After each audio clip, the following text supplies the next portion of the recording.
All right, guys, welcome back. Boots come in pairs. MLB offseason has been heating up quite a bit. We got a large docket for tonight. So yeah, just continue, like, follow, subscribe. We have 36 subscribers now. Woo, Pushing for one at a 50, time. baby. Pushing for 50. It's funny. Before we dive in, this was a separate thought, but I was listening to a radio show and this guy was talking about creating media and just doing it, being yourself. So I think that's kind of the best part of what we do is we're just talking baseball and none of that really matters. We are creating content. Um, hmm but for starters, and this was a couple weeks ago, but just kind of sad news. You never like to see guys that you watched play in this way, but Terrance Gore passing away, multiple World Series champion.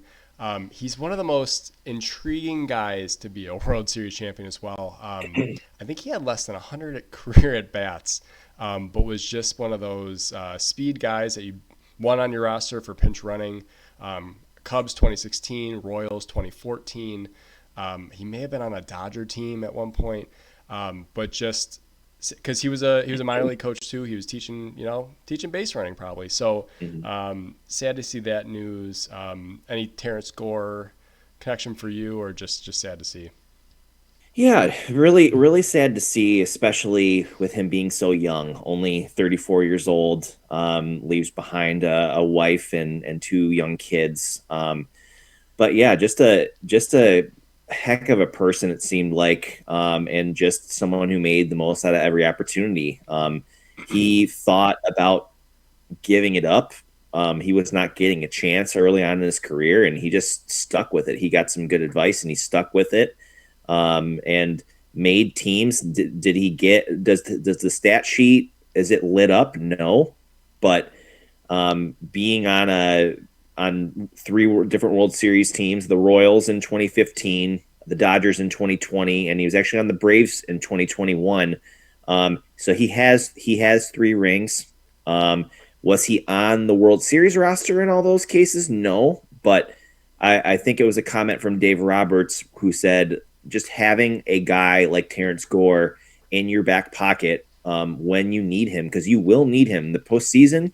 You're doing things that you don't normally do. You're taking that extra base. You're stealing the base. Dave Roberts stole the Yep, base, at an important time, multiple times. and later in his career with the '04 Red Sox. So, but yeah, I mean, just again, very sad news, but definitely made his impact on the game. People know and will remember his name, and just prayers up to his family, for this loss. It's not going to be something they're going to be able to replace, but his legacy will live on.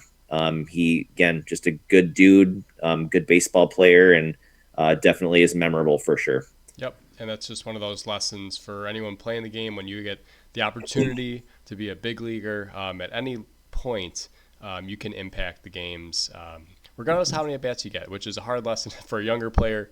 But if you keep trying, most likely if you become a catcher or you're really really fast, you will continue to get looks at and continue to get shots, and you can always impact the team. Um, Right. Another kind of sad thing. I'm wearing the jersey tonight. I'm wearing the Kris Bryant jersey. Also, shout out Majestic, because you guys used to make really nice jerseys. Now we're stuck with Nike. Not as good, but I digress. Kris Bryant, being placed on the 60-day IL again. He's played less than 200 games for the Rockies total over the course of these first 5 years with them. Um, just his degenerative back issue, he just seems like a guy who's really dejected. He's struggling to like do the basic stuff without pain. He's saying can't even get to the baseball activity part. It just continues to be every year we get to this point where like, is he gonna, return to form? We saw him. He's rookie of the year, MVP, World Series champion. The trifecta. He will be a Chicago Cub legend, regardless of how he finished his career. But just one of those what ifs. Now he's 34 with a bad back on a tall hmm guy. It's just not a good combo, and just kind of sad to see. Maybe this is the way his career is kind of ending, almost. Yeah. Yeah, and just first thing that comes to mind is just what a shame, and we're no short of athletes, guys who just had their career taken away from them, prolific athletes because of injury. Just thinking about Derrick Rose, another just incredible, massive talent. Good for the game that he plays. But Kris Bryant is very much in the same breath as Rose. I mean, I would put them on the same plane as far as just pure athletic ability. Special baseball player. Kris Bryant was. Could do everything. I would say in his prime, which didn't last as long as we would have liked. Really a five-tool player, could do it all. Play multiple positions well. Run the bases exceptionally well, especially for his size. I think he was probably the best base runner in baseball for a few years there, probably a 3 or 4 year period. Just the way he made his turns and accelerated and all that, and the power, and yeah, just all the stuff he was able to do. And yeah, I mean, unfortunately, like, and we hate to say this, but the Cubs started selling off all those World Series components at the same time, and I feel like they really hit on all of them except for Kyle Schwarber. But yeah, I mean, seeing Kris go, seeing him struggle, seeing him injured, it's just not fun. I feel bad for him. I feel bad for the Rockies because they made that big investment. I don't think we're ever going to see a healthy Kris Bryant again. I saw an interview that a Sporting Network did with a back specialist, and they said the only thing that Kris Bryant can do at this point in his career to extend it would be to do some kind of like spinal fusion surgery. But even with that, he would never move the same. The pain might be relieved a little bit, but it's just something that he's going to have to deal with or not deal with for the remainder of his playing days. So I again, it breaks my heart to say this and to see this, but I think that, we're probably going to see the end of Kris Bryant within the next couple of years. Yeah, he just looks like a guy that's defeated when he talks, and he doesn't know what to do, and it's hard. It's debilitating. But yeah, so that the base running thing is something you forget about, because when he came up as a rookie, he was beating out ground balls to shortstop, third base, and then by year 2, guys knew, because again, they all have a timer in their head. They knew he's running hard down the line. But yeah, the way he used to cut second and third base, getting home on, first to home on a, routine ball to right field or something, it was something to watch. Tremendous athlete. And like I said, he was beating balls out on ground balls his rookie year because guys weren't used to him, coming down the line. So yeah, just very unfortunate. And you hope for him, he at least gets, one more shot to kind of show that he was that guy. Especially in Colorado, you thought, oh, this guy's going to hit 50 homers, but just never came to fruition. Interesting move. We'll shift to some more free agent moves. There's 2 big ones that we're kind of waiting to drop, and that was Framber Valdez going to the Tigers was number 1. That one interests me a lot because, now, and they also signed Justin Verlander, which I don't think is as big of a deal, but their staff right now is loaded. Also, the Central's there's for the taking. But it's interesting for me because you're willing to give Framber Valdez this contract and yet unwilling to compromise for Terrance Gore. And I know he's going to demand a ton of money. And he also set a record for arbitration winning with his, was it $32 million? $32 million. And the Tigers offered him 18. Like, what a huge gap that was. But it's kind of a slap in the face. For me, like, you're going to give Framber 3 years, $115 million, and you're only going to offer me $18 million for this year in arbitration. Like, I understand, like, they're hedging their bets because they might lose their ace next year. Also, they're going to. They may not. Yeah, at this point. They will lose him. At this point, and also with a lockout looming or potential caps, which we'll talk about later, but, like, not that he costs himself money, but the Dodgers may not be able to sign him because they may be hamstrung by their previous deals. So, but some team will pony up for Terrance Gore. Yeah. And I think it's very clear that it will not be the Tigers. But I think Framber Valdez is a good addition for them for this year. And their starting staff, if healthy, is one of the best in baseball. Agreed. And I think I saw a little interaction between Scoobs and Framber on social media somewhere, and he's like, all right, first dinner's on you, like Scooble said to Framber, and just having a little bit of fun with it. But Yeah, Framber Valdez resume speaks for itself. Has been one of the best pitchers in the American League, if not baseball, for the last 5+ years. Has been the ace of a staff before. This contract, at least for this year, gives him the, or I think it's for all 3 years possibly, but highest AAV of any left-handed pitcher in history. Lots of Yep. money, over 38 million a year. Like you were saying, that rotation with adding him. I mean, you have Frammer, you have Skubal, you have Verlander, Casey Mize, Jack Flaherty. Reese Olson, unfortunately, is on the IL for a little while, but when he comes back, if depending on when that is, they're going to have a really strong staff. Verlander definitely still has some left in the tank too, but that gives you a really, really strong 5-man rotation. And I think this kind of eases Tiger fans a little bit too, because they weren't really sure what was going to happen.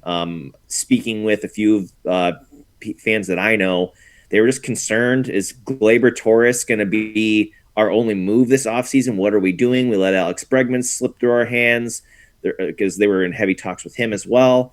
But yeah, I think with Frammer and the young core that they have a lot of really nice young players, some good veterans as well.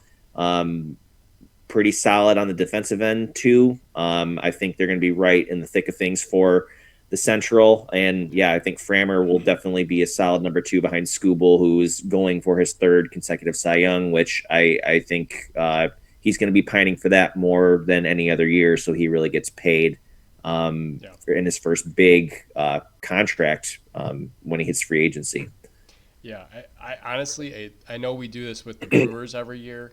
The Guardians are kind of the same in the Central. It's like they didn't do anything, yet they're still hanging around. I don't think the Tigers are in the mix with it. I think it's their division for the taking because they've made all the moves and they've retained their team, and like I said, besides not getting maybe an Alex Bregman, they're the best team in that division by far, talent wise. Now again, it's baseball. Baseball things happen. The Twins are always a team that kind of sticks around. The White Sox are still the White Sox. So the Royals are an interesting team as well. They're interesting, but yeah, they can push. But I still far and away, based on spending and talent, would if the Tigers don't win that division and make the playoffs, that would be disappointing for this standpoint. And I would imagine there was injuries. The other big signing was Zach Gallen going back to the Diamondbacks on the same deal that he turned down prior to becoming a free agent, 1 year, $22.2 million. It's interesting because it's one of those things where I don't think the Diamondbacks had to honor that. I guess it's cool they did for Zach Gallen, but they basically said, here's your deal. Here's your 1 year deal. This is what you earned. You didn't have a great last year. If you want to go find something better, go ahead, right? And he couldn't. And so essentially went back and, got his same money. Is he even worth that other than to the Diamondbacks? I don't know at this point. Right. So my consensus or thought on it is that, I mean, teams really did not, because if he's declining a contract, he's entering the open market. Mm-hmm. A team has to give up picks for that. I think coming off a career worst year, I mean, he's only 30, so he's probably got a few years of his prime left, probably nearing the end of his prime. But I guess teams really didn't think, okay, well, why am I going to give up a pick or picks for that when I can wait a year and see if he still has it? Because he had an ERA a little bit south of 5, and he was like 13 and 15. He did not have a good year. He was giving up a lot of hits. He was walking a lot of people. We know what Zach Gallen's capable of. Yeah. I mean, he's a top of the rotation pitcher. He's a top 3 rotation guy, has been an ace before. He was probably one of the best pitchers in the NL for like a 5-year stretch, like with the Diamondbacks, with the Marlins, like very solid pitcher. So I think it's kind of going to be like an Pete Alonso thing to me. This is here's your 1 year deal. or here's your short-term deal. You're going to have to prove it. And if you prove it, you'll probably get rewarded with maybe a 3-year deal. I don't think he's going to get 5 from anybody. I don't think most guys are getting more than 5 anymore. Like you got to be in your like mid-20s or like a Shohei Ohtani to get some of these massive deals at a high dollar amount. Especially out of a pitcher. I mean, you go back to 2024 Diamondbacks almost winning the World Series, and was that 2024? Yeah, right. Yeah. I mean, they have Montgomery, they have Gallen, they have Merrill Kelly, and you're Uh, like, was it 23? Was it 23? I think so. It was 23 because Dodgers are back to back. Yes. So you have those 3 guys, and you're like, I'm sitting there 2024 offseason. I'm like, Cubs signed Montgomery, right? Like, they give him whatever he wants. You know, he was a Boris client. He's no longer a Boris client. But like those 3 guys, you're like, I'll take any of those 3 to leave my staff. And now you're sitting here, 2 years removed from that, and Merrill Kelly can't, or no, Zach Gallen can't get a deal. Jordan Montgomery is worth league minimum, and Merrill Kelly is probably the only one of those 3 that's kind of shown his same value, right? So it's just and interesting. And he's 36 years old. Yeah. Mm-hmm. So yeah, pitchers they're not demanding. Like I said, even the Framber deal, it's a 3-year deal. You kind of see where you're at. Pitching is very volatile. And those long contracts, they're tough to live up to, even for a position player. So yeah, I think we're going to see less of those long deals, and I'm not shocked. I'm more shocked that maybe some teams didn't kick the tires, but maybe Zach Gallen knew in his back pocket he had this deal to come back to at the Diamondbacks, and that's probably why he eventually came back to it. I'd take it. Yep, we would all take it. Another thing that's been going around camp, and it doesn't seem, from what I've heard, these injuries aren't related. And I didn't even know where this bone was on my body. And I wasn't saying it correct. I thought there was an N in there. The hamate bone has been the Achilles heel, apparently, of the wrist. It's a little bone here somewhere in this vicinity. But apparently what happens with it, I think guys are taking more swings. They're kind of pointing to that. Also, check swings is where a lot of guys fracture this bone. So it seems like a simple procedure. What they do is they just a lot of times go in and just remove the bone because it's so small. It's painful, but it won't heal, essentially, if they do some so you go get the surgery, they take the bone out. But so far, in just this year's camp, you've had Corbin Carroll, Francisco Lindor, and Jackson Holliday all have this procedure to repair this fractured hamate bone. Nico Horner had it last year, played through it. Apparently, it's very painful. It's a 6-week recovery time minimum until they start swinging again, and then they say it takes like a month to get your power back. So, forewarning to people looking for power numbers out of Corbin Carroll, Lindor, and Holliday, you may not see those till June or July. Right. It also seems like it's with a lot of check swings. Like I said, when you stop your bat, and I think we're all seeing it with control hitters more so than these big power bats that are swinging and missing. Any thoughts on why this is happening, or?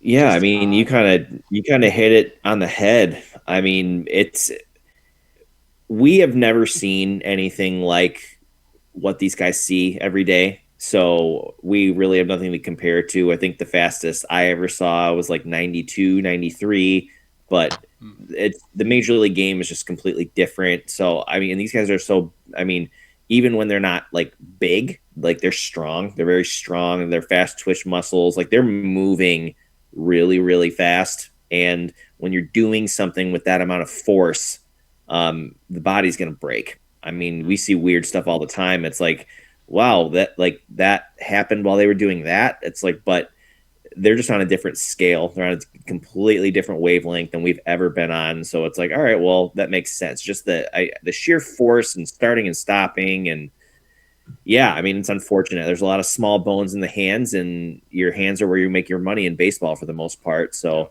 I mean, you got to make sure you're locked in and healed up, because you don't want things to keep happening. And yeah, unfortunate that we'll get to miss, or that we'll be missing a month plus of those guys, but hopefully they heal up and they're fine. I feel like another weird injury, and I remember this more like in the 2000s, but like the torn sheath, Mm. like I think that's in your foot. I don't know. I'm not a biology person or anything like that, but like I remember David Ortiz had like a torn sheath and somebody else, and I don't know. I feel like that was an epidemic back then. So it's all weird stuff, but Yeah. I mean, yeah, and your body just you're doing extraordinary things at an extraordinary pace, and yeah, your body sometimes just can't hang. Yeah. That's a good I think that's a good explanation for possible why this is you're seeing more of it because you're right. Yeah, guys are throwing harder. We're seeing a lot more. Tommy John. I think there was two guys this week that had loose bodies or loose Mm, fragments in their elbow. Couple yeah. pitchers, Bray Schwallenbach and someone else. Um, so we're seeing more arm injuries, right? We're seeing Tommy John be more like, oh, when are you going to get yours? Not, can you avoid it? But Right. also, this might be the hitting side's counter to, hey, we got to swing faster, we got to react faster, we got to take more swings or get our vision right or whatever. It seems like it's a wear and tear issue as well. Um, but yeah, I think as we learn about these, it's even the Kelsey brothers were explaining the turf toe injury because no one Yeah. know like we don't know what this is, and they're like, it's a silly name, but it is extremely painful because they're like, it's like, oh yeah, your toe ligament is just like, you know, erupted, and you can't like grip the ground when you go. It's they're explaining it. I'm like, well, but like, yeah, Right. this just seems like on one of and those and things. It's and just football players, like, they are doing everything on their feet, like yeah, like offensive linemen, yeah, their feet are king. Like every receiver, running back, you're cutting, you're planting, you're doing all these things. Again, extraordinary force, extraordinary speed, extraordinary strength. Like, and then you're going up against other people in football who it's the same thing. Like, people are trying, as an offensive lineman, people are trying to run through you. So it's like, yeah, yeah, if you can't plant, like if you can't yeah. do that stuff, and every time you do, it's excruciatingly painful. You're not gonna be having a lot of fun. You're not gonna have a lot of success. No, and baseball, you use all of it. You use your feet, use your hands. You got to be, you got to have touch. You got to have power. You got to have all these things. So I'm sure, and a lot of these guys are middle infielders. So they're really using their hands all the time. So it's just, yeah, it'll be interesting to watch and see if this is something that continues. But just kind of within like a 3-day window of camp starting, all three of those guys going out is just, it's ironic. Yeah. Another interesting story that kind of leaked out was Nick Castellanos being released by the Phillies.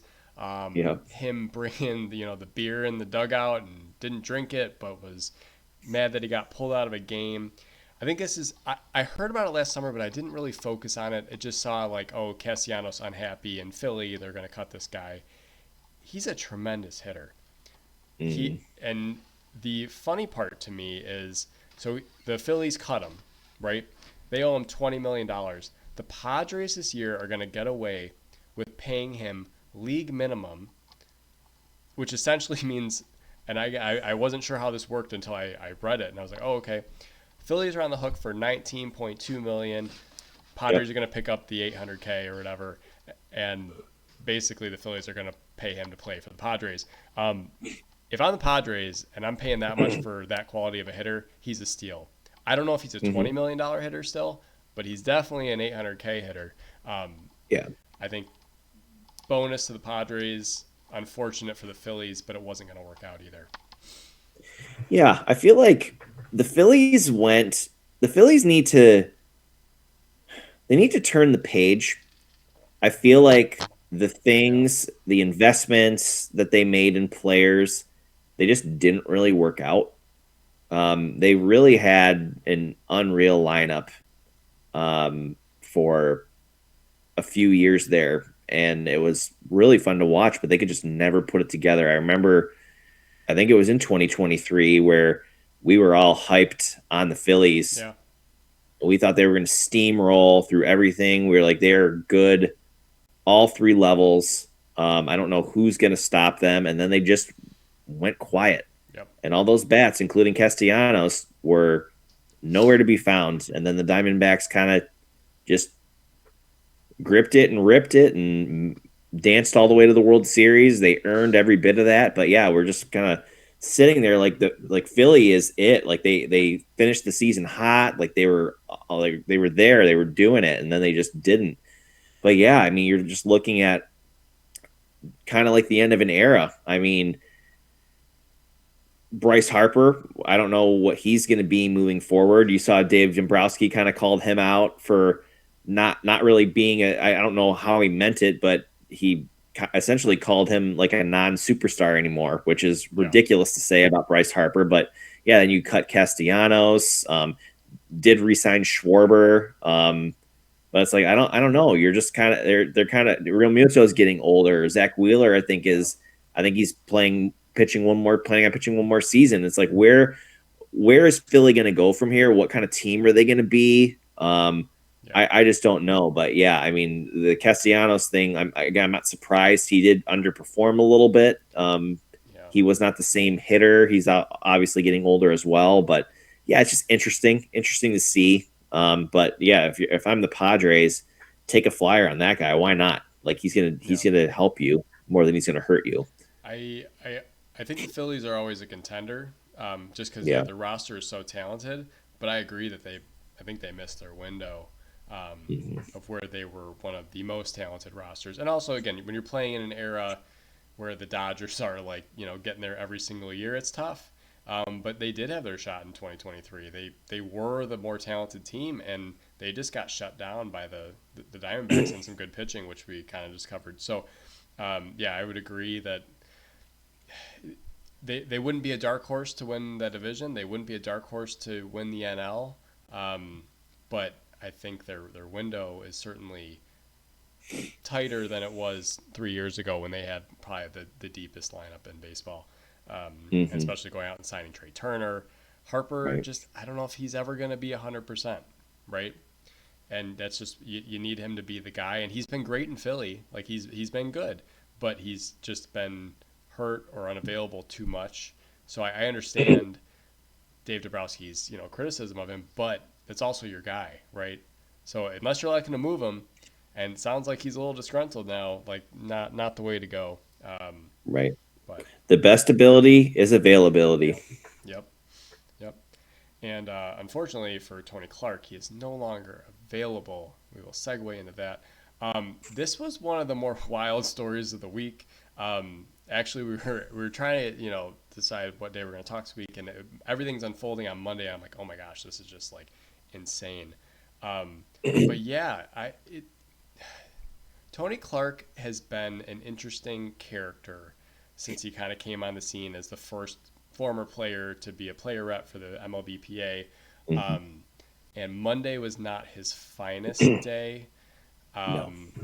I think we're all just trying to navigate kind of what happened, but the timeline of things, he's supposed to meet with all the players and, representatives on Monday at 8 a.m. By 9 a.m., he's resigned.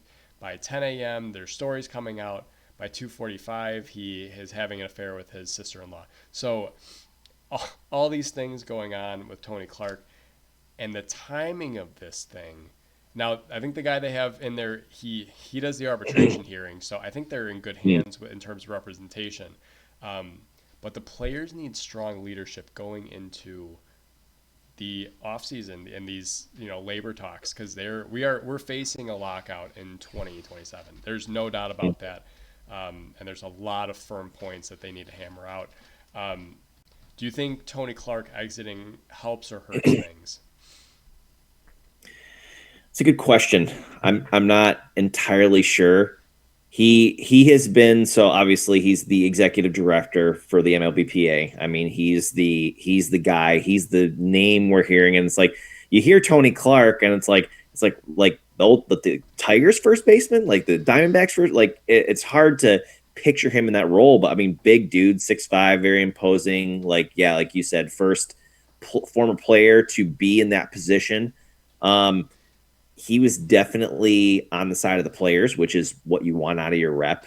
I'm not sure how to answer that question. I mean, he was a good force, but if this other guy is also a force as well, obviously, if you're dealing with arbitration, like you're on the side of the player, you want the player to get the most money that they possibly can get. So obviously, you'd want someone like that repping you. But yeah, the timing of this does seem very, very weird. I mean, I know that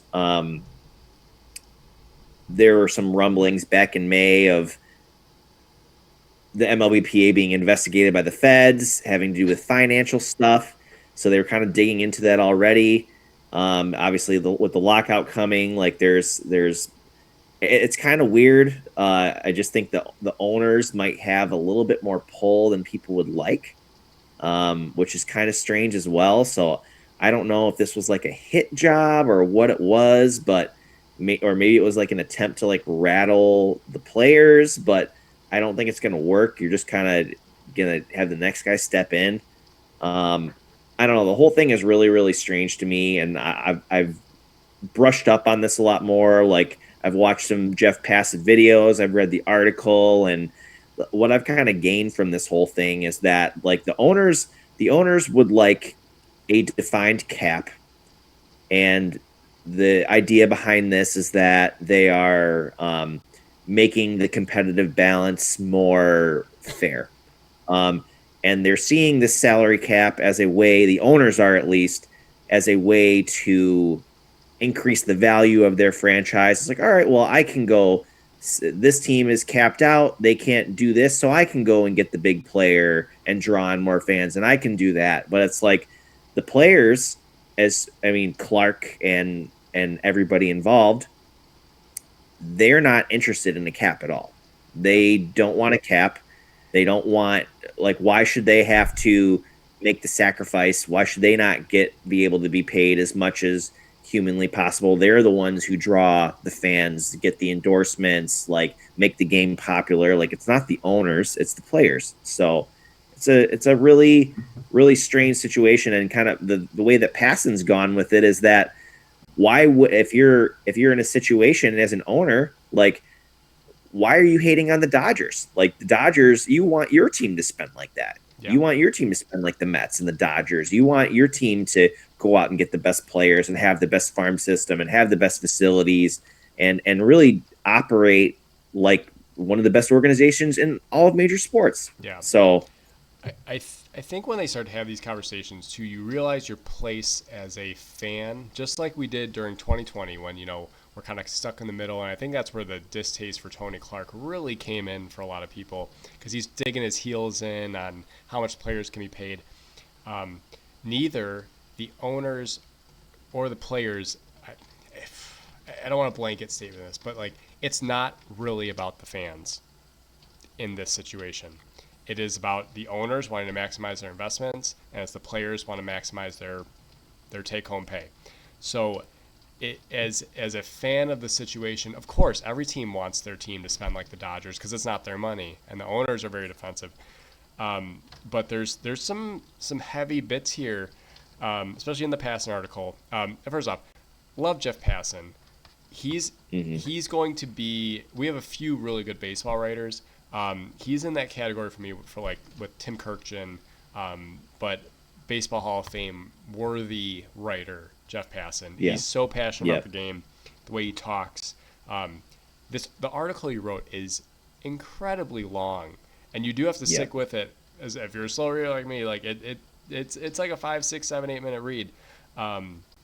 There's a lot of heavy points in there, and it's.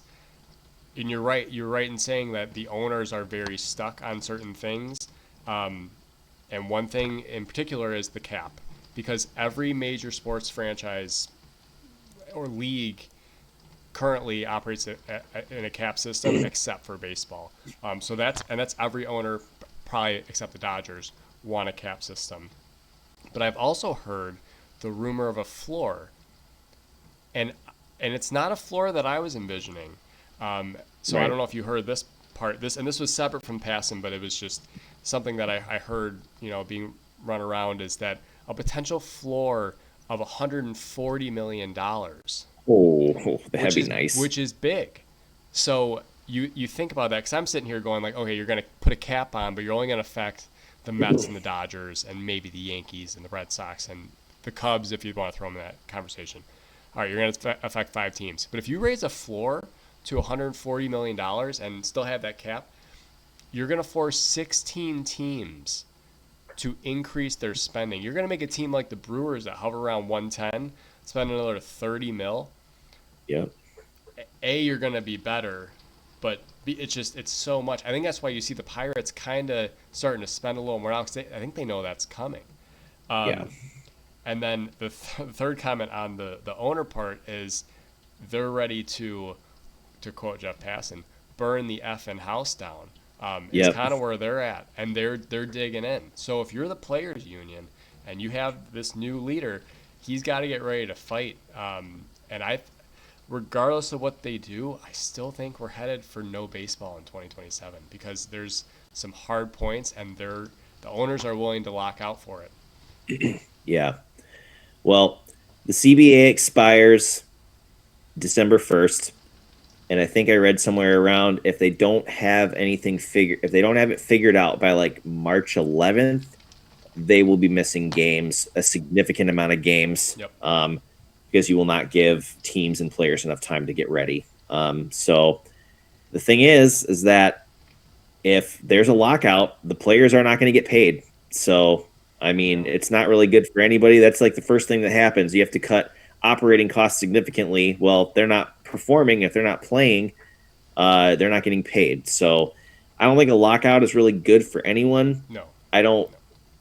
I don't want to side with the owners because I think that they're in the wrong for sure. I think they're in the wrong a lot more than the players are because, like I said a couple minutes ago, the players are the reason people come to the ballpark for the most part. They want to see, like, fans want to see them. They're not coming to see the owners. Like, yeah, they might be coming to like enjoy the game and all that stuff, and obviously the owner provides the means to do so. But yeah, every other sport, and I think about it more so in hockey than anything. But it's like just like those Hawks teams, like back in the 2010s. Like, all right, well, we really want to get this player, but we're over the cap, so we can't sign this player. And then the player ends up like on the Bruins or the Penguins or something, and it's like, well, why can't we? You have to operate in that cap. And like for the Blackhawks could have been even more of a dynasty if they had not, and they tied up funds in Jonathan Toews and Patrick Kane and Brent Seabrook and Duncan Keith and Marian Hossa, and it's like really 3 of those contracts came back to bite them, especially the 2 defensemen, because they had the miles on their legs and they really didn't live up to the back half of their contract. And then Marian Hossa having to retire early, like that didn't help them. I think they got some relief from that, but it's like those Hawks teams were not able to operate at their best because they hit the salary cap and they invested their money in certain players. Granted, it got them 3 Stanley Cups, but I mean, there were restrictions, and they had to operate within the parameters that the NHL had set. And that's, to me, that really evens things out. You have to get creative. You have to do all that. So yeah, and that's where the argument for the cap comes in, right? It is about competitive balance, at least for like the talent on the rosters. Like I said, the Dodgers are kind of taking the brunt of a lot of this because they're just able to spend and spend and spend, and there's no limitations, right? Because to your point, a dynasty like that, wouldn't have had to break it up. Like, they had no choice. It's not like, oh, the Blackhawks are being cheap now. It's like, no, we literally cannot keep all these guys because some guys are going to want raises. Some guys are worth more money now. So, we have to make decisions. We can't just sign everybody and run it back. Baseball doesn't have that. Although the argument from the players is, well, baseball has the most parity because it's had the most, I think it had 16 different winners of the World Series over the past 20 years. So to their point, I mean, other than the last 2 years with the Dodgers, you've had a ton of changeover in terms of who's winning these World Series. Not a lot of repeat offenders. So they're sitting here like, look, we have no cap and there's parity. And then I also think even in the cap situation, for some of these teams, like, oh, it'll level out the playing field. you still have to make the right moves. You still have to Right. sign the right players. You still have to put the right team together. The Dodgers do both. They sign the right players and they, pick the right guys. Like they were Right. talking about, the character that Freddie Freeman is and the character that Mookie Betts is and how that gels with a guy like Shohei Ohtani who really doesn't want the spotlight. He just wants to work. He just wants to hit. Because and I know he doesn't speak English, but you don't hear him talk much. He does like New Balance and says 2 words, right? Like, but these guys they fit a certain mold, and if they've said it, if you don't fit that mold, you either conform to the environment around you, or you're not going to last long here. And the Dodgers have the Right. money to make up for it by letting these guys go or trading them, whatever. But they have made the right moves on the right Right. guys as well. Yeah. Yeah. I mean, they make the right moves, they draft the right guys, they develop the right way, they have the best facilities. They have really they have in the people who own that franchise, all the owners, it's a group. They want your experience as a player. If they're investing in you, they want to give you every single opportunity to succeed and to help them win. Yep. And let's not forget, you just named two fantastic players, Mookie Betts and Freddie Freeman. Both of their former teams had the opportunity to sign them. Like Mookie Betts got traded. Like the Red Sox could have inked Mookie Betts to a long-term deal. They traded him. Freddie Freeman won a World Series with Atlanta, their first since the 90s. They could have signed him to a massive deal. Yep. He's from Southern California, but like he would have stayed in Atlanta if they would have given him a Oh, he deal. didn't. He They didn't want chose to not leave. to We give him a discussed it. deal. He did not want to So leave. Yeah. yeah, right, right. So to me, it's like we can hate, and I want the Dodgers winning all the time? No. Do I respect what they do? Absolutely. Yeah. They're operating within the rules. They're running things the right way. I would want to be in that organization if I was drafted to a team. We hear like Ryan Noda talk about it being in that organization. Best organization he's ever been around. Um, the mentoring you get as well Yep. is incredible. Like they're just Yep. top notch all the way around. That's the way you should run your organization, is how Yep. they run it. And they also get what some other teams don't is $350 million a year from their TV deal from a company that is not allowed to file bankruptcy, like we've seen with the Bally Sports turned into Diamond, turned into FanDuel Sports Network, that just keeps filing bankruptcy to the point where MLB is now going to pick up 7 different teams on their regional sports networks. To segue to, Tom Ricketts had some comments on RSNs because they launched the Marquee Network, and there's been some cutbacks on what they're going to output because, again, they own their TV stuff. They've reduced staff for who's on the Marquee, but also like the Cubs aren't profiting as much as the Dodgers are from their current TV deal. And it was like 2 or 3 years ago, Tom Ricketts is, talking to the fans at Cubs convention and like, oh, you're going to love the Marquee Network. Everyone's booing him because they're like, we can't even watch it because it's not picked up by Comcast. I still think it's not on Comcast, which is like the biggest TV provider in Chicagoland. So wild. But on Tom Ricketts, one of the other things that he's done besides the Marquee Network, which is, again, not working out, not producing that revenue, he's finally acknowledged that, hey, we need to win the World Series again. I don't know if you saw his comments on that, but I didn't. Essentially what he was saying was acknowledging, the impact of October baseball at Wrigley and how fun those games were, and that we should be striving for that every year. Yeah. And that we're attempting, because remember when he came in, he's talking to all the people on the concourse. Yeah, we need to break this curse. We need to win the World Series. He has not been committed to winning the World Series the last decade. It's been 10 years since you won, Tom. He finally has come out and said, yeah, we need to keep building rosters and building on what we had last year and keep making the playoffs and keep going for that World Series. I sit here, and I guess we'll throw it to you too, but like, what were you doing for the last 10 years then? What are we doing? Yeah. Well, I would say building the castle and tending to the grounds. I mean, in the last 10 years, there's been such a shift in that neighborhood and the things that he's been able to do. And I give credit to Tom and his team for being able to um, modernize a Major League Baseball marvel in Wrigley Field, like keeping the integrity of everything while making incredible updates to the park and the neighborhood around. I mean, Wrigley is a world class sports venue that has the charm of an old time ballpark. You got the restaurants, you have the hotels, you have the shopping. It is an electric place to be on game day. And I'll give him his flowers on that. I think winning the World Series and breaking that curse was so important, and he was able to do that.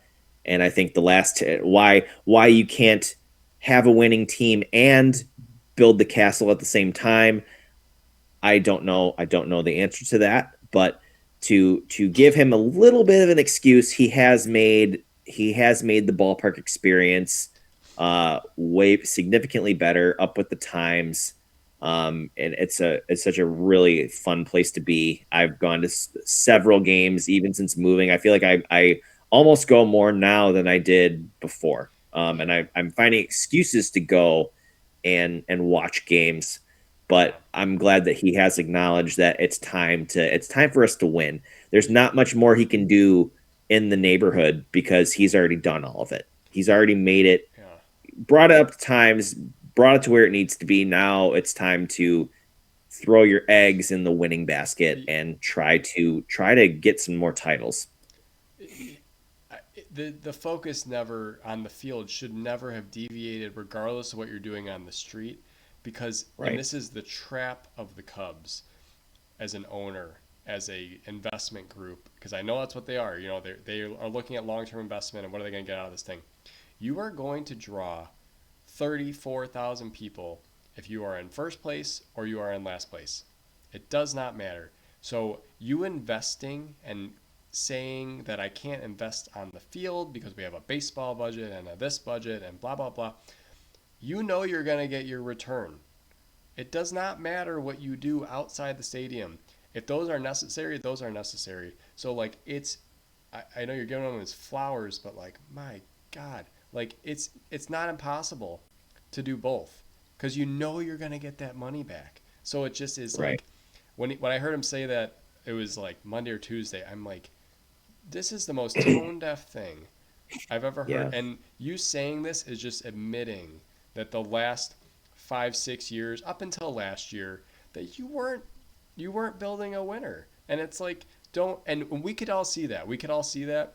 And he would tell us, no, no, that's not what we're doing. That's not, like, it 100% was what you were doing. You Right. weren't tanking, but you can't say your focus was on building the next World Series team. Your focus was on building your castle. I agree. Your focus was on building hotels and restaurants and replacing the Taco Bell with Big Star and getting a Yeah. baseballism across the street instead of Wrigleyville Sports and whatever. Like, instead of these little junky shops, now they're all up hip, and Tom Brady's got his vault thing across the street too. But like, don't tell me that you could, like, those are all off-season things. You're not doing Right. construction in the middle of baseball season. And I understand those things cost money, but you're worth $7 billion or whatever it is. And if you're really that concerned about money, like Jerry Reinsdorf is, sell the team. And you Right. don't have to worry about it anymore and get someone who wants to win the World Series as a fan. Again, this is all from the fan side. I understand finances. I understand that you don't want to be Cohen and the Dodgers because that money doesn't make sense. But like, stop telling us that you're that you're trying to win the World Series when you're not, Right. and it's clear. And it sounds like it sounds like that's where more like of your gripe is that like he was telling Mm-hmm. us that they were trying to win when he really wasn't. Yeah. Um, to me, if it was like, hey, we're gonna, and you don't want to hear this from your team, especially a big sports city like Chicago, you don't want to hear your owner say, well, we're gonna focus on the park, we're gonna focus on everything outside of the field and and the field itself, but not the team that plays on it. Like that's not what you want to hear from the owner. I get Yeah. it, but I mean, after a while, it's like, all right, well, if Wrigley is just this dump and it's a dumpy neighborhood, and then the team does suck on top of it, it's like, well, I mean, why are we gonna go? Like, is your People luck still at go. the No, level? that's the thing though. People still showed up Right. before all But like, this. It was like, but eventually, would your luck run out? Would people no. stop showing up because I don't know. I just to me things are falling apart and it's junky and I don't know. It just makes it not really attractive. And it's like Yeah. I mean, I don't know how true this is, but he said, well, like ticket sales are only like a part, like a small part of like what contributes to this brand and the organization and all that stuff. It only fits, like you said, 34,000 people and all that stuff. But it's like you just gotta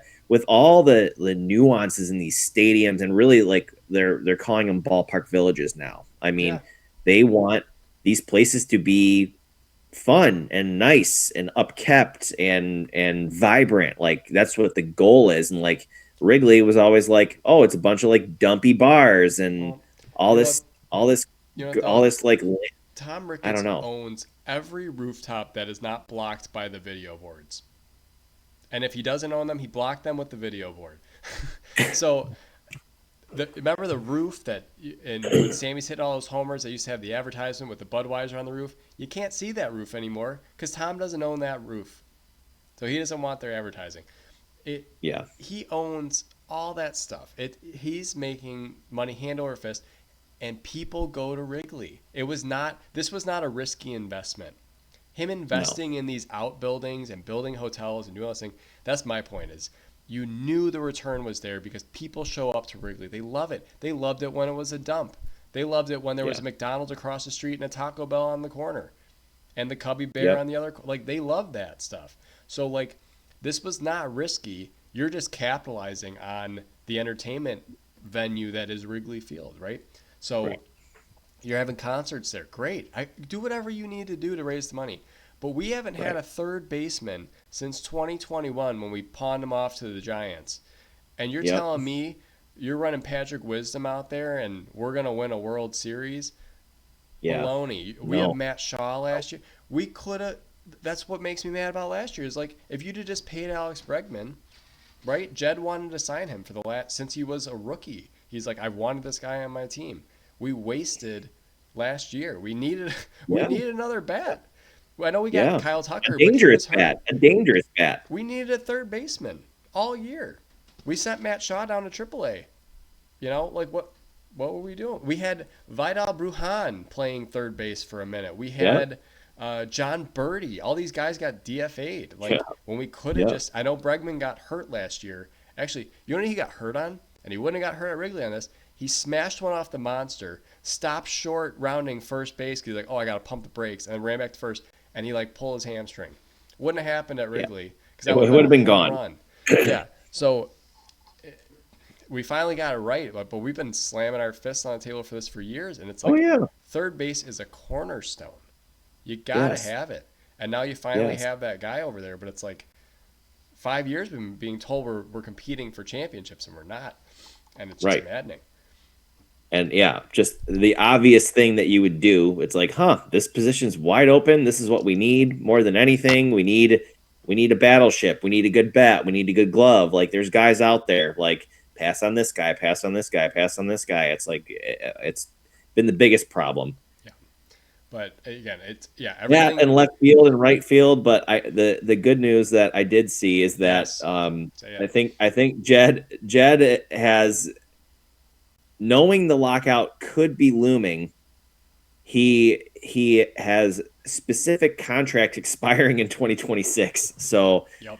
there's going to be a lot of money coming off the books. And Well, when play does resume again, whether it's in 2027 or beyond, the Cubs will be ready to reload. And there's going to be opportunity for some new yeah, players. And I think it's time. that could be our last note of the night. But I saw that as well, and I'm not shocked by this, especially going into a potential lockout. But the expiring contracts of Ian Happ and Seiya Suzuki after the season, and they were both asked if there was extension talks, and both said no. Um, and I would say there shouldn't be, because you can See ya. improve. Yeah, see ya, say ya. Um, Ian Happ. We talk about this every year. Did he win the Gold Glove again last year? His fourth. Yep. He. Yep. They talk about him and they're like he grades as a below average defensive outfielder, and it's like, but he's good for 20 to 25 home. It's like, then what's the point? It's left field. Left field is supposed to be a power spot, and you have a. I know he's won the Gold Glove, but he's below average from a defensive metric. Like if he's a defense first guy, he's below average. And then Yep. again, you put usually your worst fielder in left field. Second DH is Yep. left field, and we have our third DH in right field. So yeah, it's there. I think they're gonna launch and then hopefully sign some better bats to play the outfield, because you've been Yeah. locked up too long with these guys, and I don't know when is Ian Happ's mental health break coming? June this year? Come We'll early in see. May, maybe early May this year. But like every He's such a year, nice guy, though, man. He's such a I, great guy. I don't really care. I'm more focused on your 1 for 30 in the postseason that you put up, and it's just again you can be a nice player, but we need a star in left field, Yeah. especially with the bat. Yes. I've been lacking it. That is right there. Like, quote it. Like, he is a nice player, but the Cubs need a star. Yeah, They need a star. Ian Happ is not a star. He'll never be a star. He's a nice, serviceable, I would say overall above average major league player. Like, very nice player, but not a guy who should be hitting third in your lineup. yeah, yeah, Um, should not be hitting third in your lineup. Should be hitting like 6 to 8 in your lineup. yeah. Is hitting third, is leading off at times. Like, Yep. can't be the case. And maybe this is part of the, again, Ian Happ's been through the transition. He was the first big prospect they had after winning the World Series. You're like, oh, he's going to be the next player. He was on some really bad Cub teams, but maybe it's not his fault. Maybe he was never destined to be a top the order hitter, but it was just thrust into this role and hasn't exactly lived up to it because that's not his job. But at the same time, you haven't improved it because you think he's your clubhouse leader, but he's not. So it's like, even like I know we get on Dansby for his offense. Dansby hit ninth on that 2021 Braves team, Yep. and defense first player. And if you watch him play defense, you know why he's worth the money they paid him and gave him a 7-year deal. But like, he is not an offensive first guy. So when he hits No. 246 like he does every single year, I don't. It's he could hit. You're okay with it. I'm okay with it because that's what I'm expecting out of him. But I also don't want him hitting 4 or 5. So your lineup has to match, and unfortunately, they feel like they need to keep putting Ian Happ in the top of the lineup because they value him. No. So maybe it's just an Nope. unfortunate use of resources, but yeah, we need more out of our left fielder, and I don't really care how many Gold Gloves he racks up over there because it's not a Gold Glove position for me. No. No, it's not. Yep. Not unless you're Stephen Kwan. Nope. Nope. And he's moving potentially to center field, so we'll see how that grades out because again, that's a harder position to win a Gold Glove in for sure. Well, yeah, we have spring training games started this week, or tomorrow, or today, one of the two. But we have games starting early because of World Baseball Classic, so we'll be watching that, repping USA because we're watching the Olympics and getting into the hockey. But it'll be fun to have World Baseball Classic, and hopefully the U.S. can, overcome Japan this year. We'll see. That'll be another interesting one. But yeah, I like the team they've assembled for that. But again, just nice to have baseball started. We will enjoy baseball while it's here. And again, just anytime they have the World Baseball Classic, just an extra like month of the season, I feel like we get. Yeah. I'm just going to have to figure out how to watch it because we were just informed that Prime is not picking up the MLB TV app. So I don't know if I'm going to have to try to do MLB TV again. I don't know if our TV, even being a smart TV, I mean, it's not the newest thing, but the reason why we transitioned to Amazon Prime for that was because the MLB TV app wasn't working well with our TV. So I'm going to figure out a way to watch games. It's going to be Yeah. frustrating if I can't. I I'm just tired of I'm tired of all the blackouts and regional stuff. It's a mess. And I feel like so even with really all sports, even football too, you got to have like 6 streaming services and cable if you want to watch all the games. Like yeah. why does it have to be this way? So yeah, football at least if it's your team, they'll pick it up locally. But if you want to watch every game for football, you need like 7 subscriptions. Um, Yeah. we will talk about this in more depth as we get closer to the season because I think that's when things are going to start to pan out. But yeah, MLB's objective is to obtain as many franchises as possible to broadcast, and then eventually what they want to do is end blackouts. So I think we're getting to that Needed. point, but it's gonna be a Needed. slow process, um, and you have to have everybody on board with it. So again, I know the Brewers this year are going to be broadcast by the MLB, and their goal is to Yeah. make sure they're not blacked out in this area. So I may watch more Brewery. I don't know, but I also know, and you're going to hate this. ESPN is picking up baseball again, working with MLB. So if you want to watch Can't watch it. baseball, you may have to have some sort of ESPN Oh, gosh. either availability or subscription or something. So I like their coverage. Like I like the coverage. I just don't have ESPN. yeah, so I think we'll discuss that more as we get closer, and that stuff actually shakes out because I think they're still trying to figure out how they're going to broadcast these games. So, yeah, more to come on that. But till next time, boots come in pairs. Take it easy, guys. Peace.